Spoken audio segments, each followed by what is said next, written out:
This is the first of, I'd say, about 7 brilliancies from Yavakir Sindarov. Let's rewind. This is how the opening went. Nepo playing with white, a former World Chess Championship challenger twice. It's the Uzbek Cup 2025, fairly recent. And what happened in this game blew me away. Wow, this kid is good.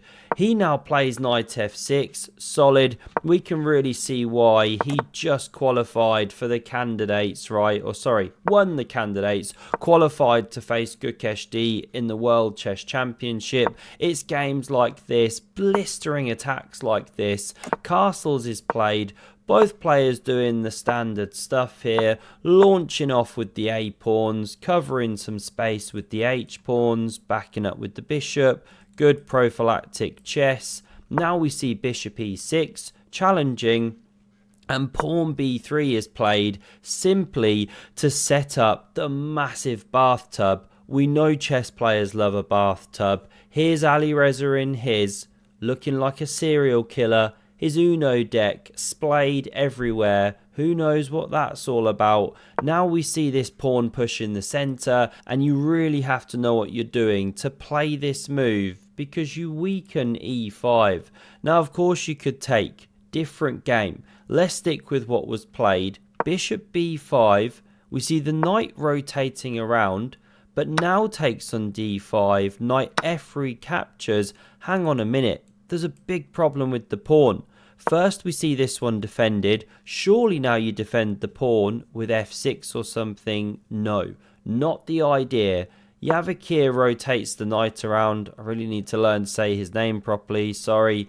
It's still attacked. Can you not take here? Well, this is the problem. Rook takes, and I thought it must be connected with this check and queen f6, but not working here. Knight f3. In this game, knight c3 can be played because the b pawn's moved. Queen takes, bishop d4. Unusual kind of tactic in these positions, at least to my eyes, and this is why black would be winning. So the pawn not touched.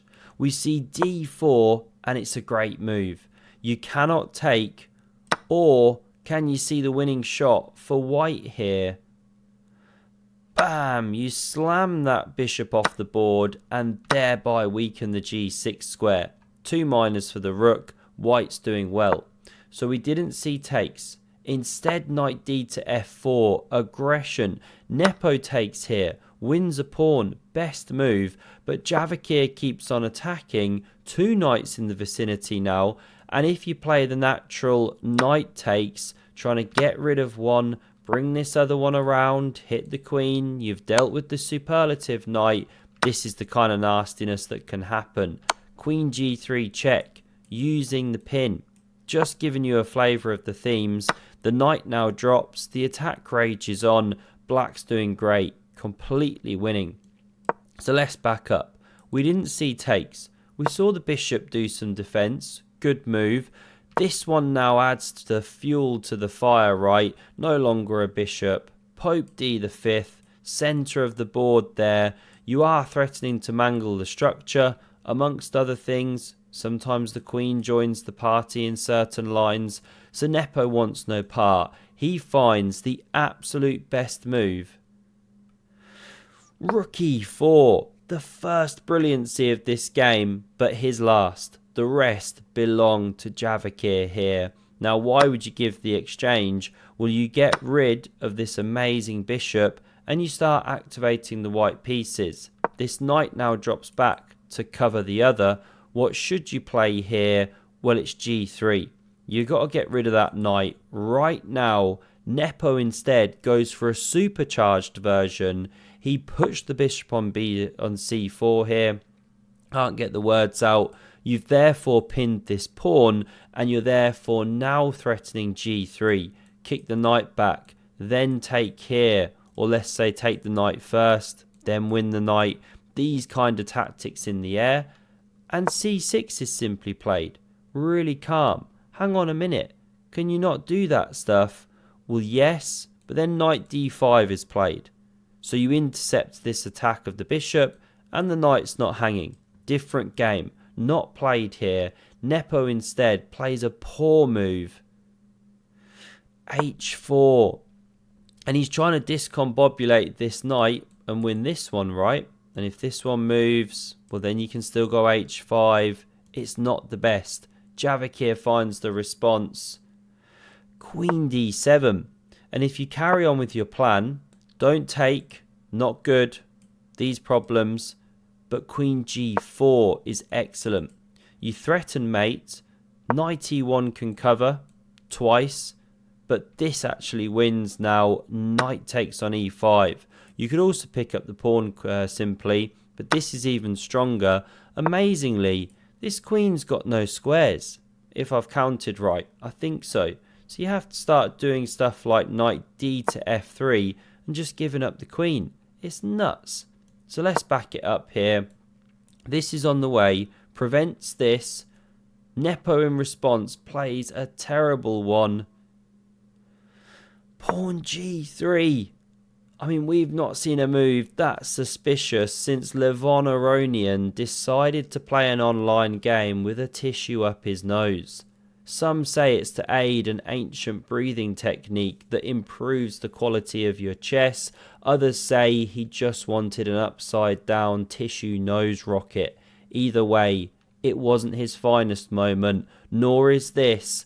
There's a killer shot here, and it's simply the move we'd all play in a heartbeat.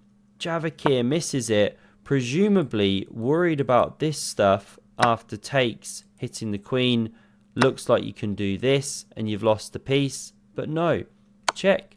King g1, mate. Both players just missed this simple continuation. And if instead of taking, you try and back up with the queen or something, well, you still get mated. What else to do? You have to find this e6 move.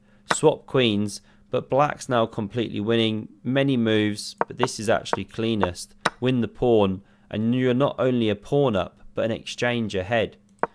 This was completely missed. Crushing. Only blemish on the game though. After this, it's stunning. Pawn's now attacked. You could go h5 here, kick back the knight. It's a different game. Let's stick with what happened. Bishop scythes out and hits the rook, and it's a big turning point. Nepo had to find this h5 move. You can't yet take here, by the way, and hit the queen because the knight is hanging. Don't sleep on that threat. You have to keep the bishop blocked out. So rook fe8 was played. Now if h5, it's no good. The knight can actually take, and eventually you win back your piece due to the pins. Think bishop c7. The queen could even join the pressure, or round here and like this. Forget all the exact lines.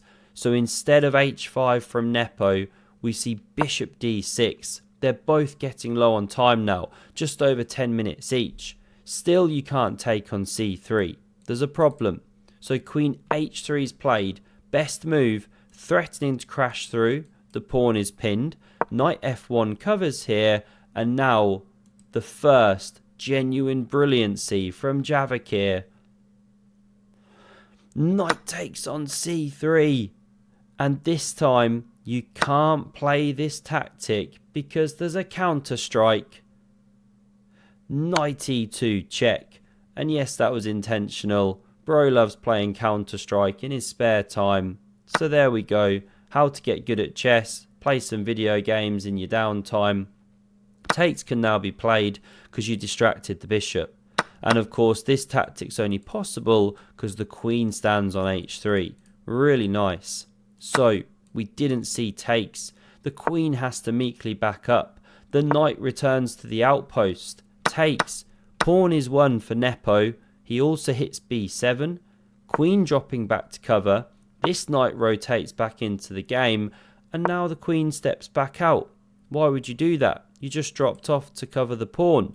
Well, now that the knight moved, you threaten this once more. And if you come back to cover, not played, well, black can just start activating, trying to enter on the second. So knight e4 was instead played. A tricky little tactical one. If queen takes the hanging knight, then, whoops, not that one, that one. Then you've got the knight e4 check, and it's a discovered check, you win the queen. And the queen can't take on f6. The pawn covers the square. So we didn't see this one touched. Knight f4 instead played. It's getting so tactical. Pawns, of course, pinned. Queen's attacked. She takes on b7. This is actually a small mistake because you allow king f1. Different game. Not played. Check. Back to where we were. All square. Does Sindarov want a draw? Of course he doesn't. That's why they call him Windarov. He plays the next brilliancy. Rook a to c8. Hanging an entire bishop because he understands the power of the invasion. And you can now win back this knight. There's no longer this threat and discovered check. And this is winning because if you take here, there's takes here. Still rook c2's on the way. Black's doing really well. An exchange ahead and a dominant attack. So we didn't see queen takes bishop. We saw knight h2. Such a complicated game, exciting game. And here is the third brilliancy from Sindarov. Not given the brilliancy, but it really should be. Bishop takes on f2. Unreal scenes. You can capture it twice. Neither work. King takes. You get hit with the 1-2 punch. That's a mate. And if instead of king takes, knight takes, then there's queen takes on g3 check. King h1. You can't quite checkmate. The square's covered. But you can win a knight and you carry on attacking for free. You're not even material down. Black's killing it. So you just can't touch that bishop. So king h1 was played. And now again, another brilliant move. Only gets the single, but should be the double exclamation mark. Queen e2. Hanging the knight. If you take the knight, then there's rook c2. And it's this pressure that's just irresistible. You know, something like this should be played simply to clear the queen's retreat. Something like this. Black's just winning. Exchange ahead. Better position. So you can't touch that knight. That's why we see takes on f2. Queen recaptures. Still can't touch the knight. Rook c2 and you're going to get mated. So rook f1. Queen e2. Still can't touch the knight. Rook c2 is going to mate. I mean, if we count all of these as brilliant moves, what are we on now? Like 6, 7. Didn't mean to do that. Queen f3 is now played here. Rook c2. Still you can't touch the knight. You get literally checkmated in one. So we see queen takes and it allows the knight to finally move. It was on prise for like what, 4 or 5 moves. Incredible chess. King g2 covers this pawn. Steps into the discovery. You could go check, win the b pawn. But even more precise, rook e to c8, activating all the pieces. Before you can say, what a spanking, we see that pawn push, takes, bishop takes, and the final move to finish the game. I love it. Knight f4 check. It returns to the square where it sat for so long on prise. Still can't be taken because it's a double check. And we see resigns from Nepo. Because if you step back, well, there's no killer shot as such. Something like this is good. And you just start mopping things up. Pawns, and you invade, and you start checking. And you're about to pick up the pawn. And the material's level, but black's an exchange ahead. Plus still attacking. Plus probably more things are going to drop. And more material will drop. It's about -5.5. It's bad. Amazing crush there from Sindarov on Jan Nepomniachtchi. Not the force he was, but still a player to be reckoned with. Hope you enjoyed. Have a look at the video on screen if you want some more epic chess, and I hope to see you again soon. Cheers.